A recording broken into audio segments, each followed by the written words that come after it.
اس کے بعد مالک کے وہ جاسوس آئے جو مسلمانوں کے حالات کا پتہ لگانے پر مامور کیے گئے تھے۔ ان کی حالت یہ تھی کہ ان کا جوڑ ٹوٹ پھوٹ گیا تھا۔ مالک نے کہا تمہاری تباہی ہو، تمہیں یہ کیا ہو گیا ہے؟ انہوں نے کہا ہم نے کچھ چتکبرے گھوڑوں پر سفید انسان دیکھے اور اتنے میں واللہ ہماری وہ حالت ہو گئی جسے تم دیکھ رہے ہو۔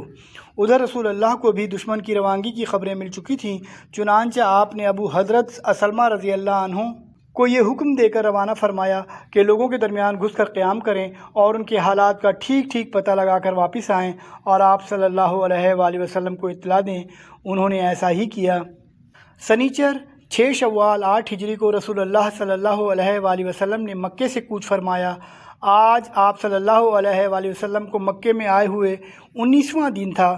12,000 کی فوج آپ کے ہم رکاب تھی، 10,000 وہ جو فتح مکہ کے لیے آپ کے ہمراہ تشریف لائی تھی اور 2,000 باشندگان مکہ سے جن میں اکثریت نو مسلموں کی تھی۔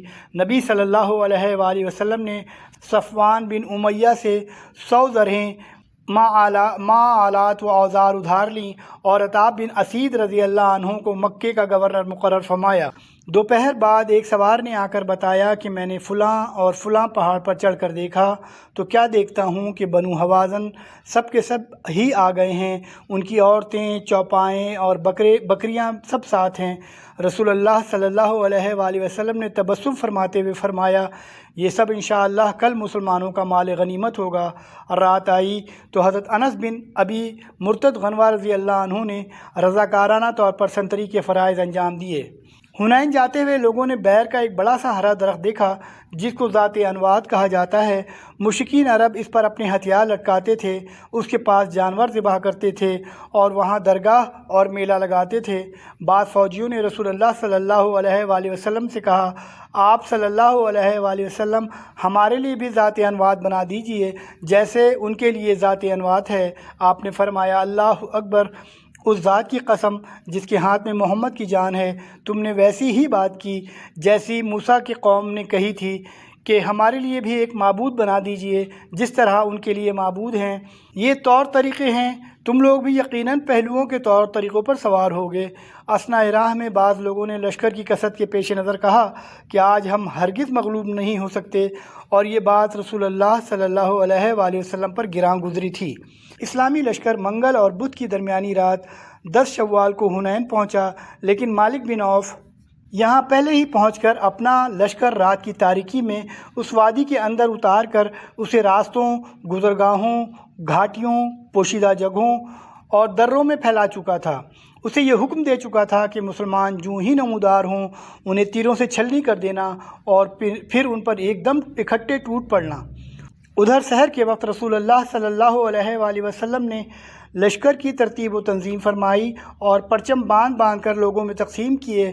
پھر صبح کے جھٹپٹے میں مسلمانوں نے آگے بڑھ کر وادی حنین میں قدم رکھا، اور وہ دشمن کے وجود سے قطعی بے خبر تھے۔ انہیں مطلق علم نہ تھا کہ اس وادی کے تنگ دروں کے اندر ثقیف و حوازن کے جیالے ان کی گھات میں بیٹھے ہیں، اس لیے وہ بے خبری کے عالم میں پورے اطمینان کے ساتھ اتر رہے تھے کہ اچانک ان پر تیروں کی بارش ہو گئی۔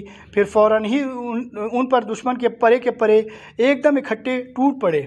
اس اچانک حملے سے مسلمان سنبھل نہ سکے اور ان میں ایسی بھگدڑ مچی کہ کوئی کسی کی طرف دیکھ نہ رہا تھا، بلکہ فاش شکست تھی۔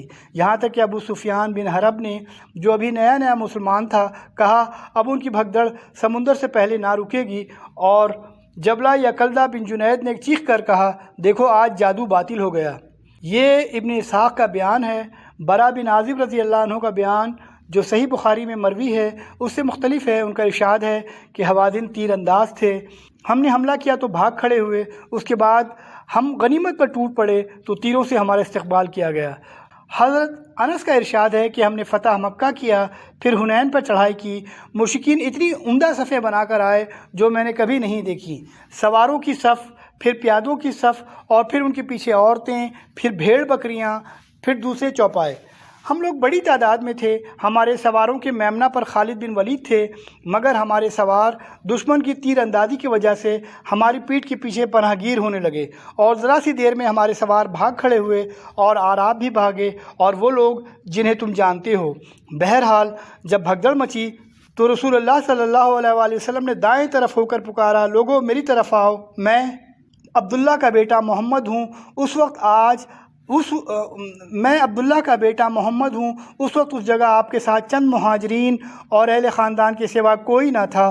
ان نازک ترین لمحات میں رسول اللہ صلی اللہ علیہ وآلہ وسلم کی بے نظیر شجاعت کا ظہور ہوا، یعنی اس شدید بھگدڑ کے باوجود آپ کا رخ کفار کی طرف تھا اور پیش قدمی کے لیے اپنے خچر کو ایڑے لگا رہے تھے اور فرما رہے تھے، میں نبی ہوں، یہ جھوٹ نہیں، میں عبد المطلب کا بیٹا ہوں۔ لیکن اس وقت ابو سفیان بن حارث نے آپ کے خچر کی لگام پکڑ رکھی تھی اور حضرت عباس نے رکاب تھام لی تھی۔ دونوں خچر کو روک رہے تھے کہ کہیں تیزی سے آگے نہ بڑھ جائے۔ اس کے بعد رسول اللہ صلی اللہ علیہ وآلہ وسلم نے اپنے چچا حضرت عباس رضی اللہ عنہ کو، جن کی آواز خاصی بلند تھی، حکم دیا کہ صحابہ کرام کو پکاریں۔ حضرت عباس رضی اللہ عنہ کہتے ہیں کہ میں نے نہایت بلند آواز سے پکارا، درخت والو، بیت رضوان والو، کہاں ہو؟ واللہ وہ لوگ میری طرف آواز سن کر اس طرح مڑے جیسے گائے اپنے بچوں پر مڑتی ہے، اور جواباً کہا، ہاں ہاں، آئے۔ حالت یہ تھی کہ آدمی اپنے اونٹ کو موڑنے کی کوشش کرتا اور نہ موڑ پاتا تو اپنی زرہ اس کے گردن میں ڈال پھینکتا اور اپنی تلوار اور ڈھال سنبھال کر اونٹ سے کود جاتا اور اونٹ کو چھوڑ چھاڑ کر آواز کی جانب دوڑتا۔ اس طرح جب آپ کے پاس 100 آدمی جمع ہو گئے تو انہوں نے دشمن کا استقبال کیا اور لڑائی شروع کی۔ اس کے بعد انصار کی پکار شروع ہوئی، او انصاریو۔ پھر یہ پکار بنو حارث بن خزرج کے اندر محدود ہو گئی۔ ادھر مسلمان دستوں نے جس رفتار سے میدان چھوڑا تھا اسی رفتار سے ایک کے پیچھے ایک آتے چلے گئے اور دیکھتے فریقین میں دھواں دھار جنگ شروع ہو گئی۔ رسول اللہ صلی اللہ علیہ وآلہ وسلم نے میدان جنگ کی طرف نظر اٹھا کر دیکھا تو گھمسان کا رن پڑ رہا تھا۔ فرمایا، اب چولہا گرم ہو گیا ہے۔ پھر آپ نے زمین سے ایک مٹھی مٹی لے کر دشمن کی طرف پھینکتے ہوئے فرمایا، چہرے بگڑ جائیں۔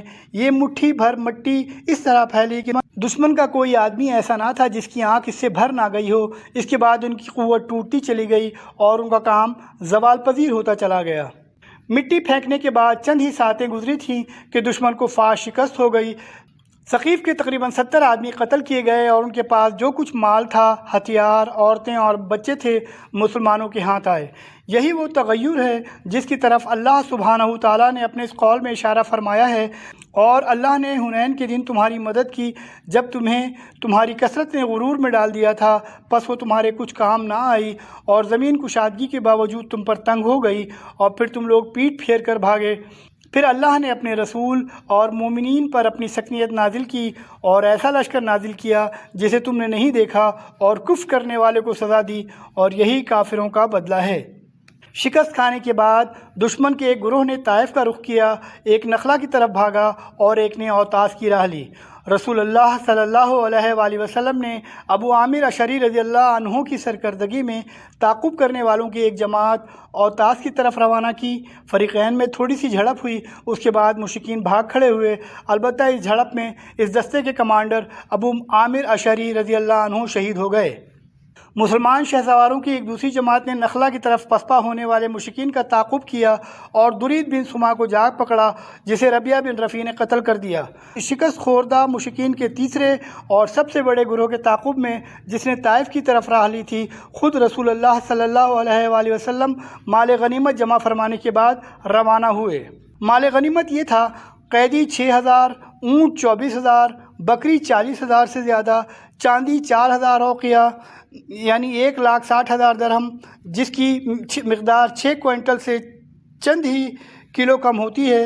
رسول اللہ صلی اللہ علیہ وآلہ وسلم نے ان سب کو جمع کرنے کا حکم دیا، پھر جرانے میں روک کر حضرت مسعود بن عمرو غفاری کی نگرانی میں دے دیا، اور جب تک غزوہ طائف سے فارغ نہ ہوئے اسے تقسیم نہ فرمایا۔